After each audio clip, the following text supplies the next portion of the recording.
دوستم سلام به دوست واقعیم، با اسطوره و قهرمان زندگیم. و دوستم مرا دوست داره واقعا، خیلی زحمت کشیده بر من.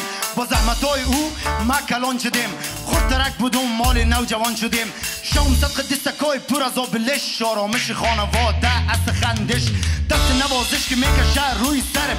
احساس میکنم که دنیا را میتبرم. و دوست بزرگوارم از پدرم، پدر یعنی تکیهگاه من، حامی به توقع و خواسته های من. پدر یعنی امید میتبم هر نگاهش، پدر توتیای چشمم خاک پایش.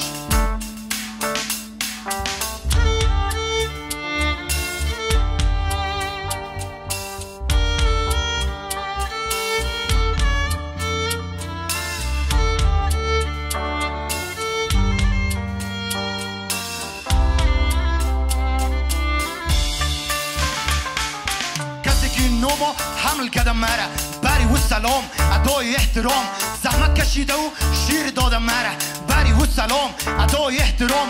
اسمش با اسمش قلبم بگیره آرام، خدا لایق دیده برش والاترین مقام. والا مقام یعنی بهش زیر پایش، میباره مهربانی از هر نگاهش. مادر بهترین واژه در زندگانی، مادر تو بریم شیرین تر از جانی. خودت به خواب ساختی ولی مرا خواب دادی، خودت گرسنه مرا نان و آب دادی. والدین ادای حقتان سخت است، فرزند با دعای شما خوشبخت است. به فرزند میگین بود و هستتان، امیدوار استین شب عصای دستتان. اما اولادا وقتی کلان شدن، والدین از یادشان میبره.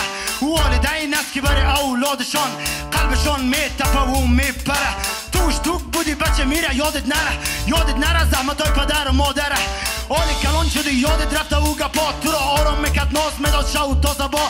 تو را با زحمت کلان کرده بچه، مالی کلان شدی سرشان میدیدم. فرکدن حقشان نزد کار آسان،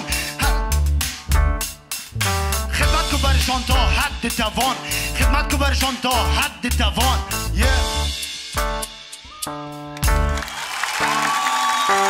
تشکر.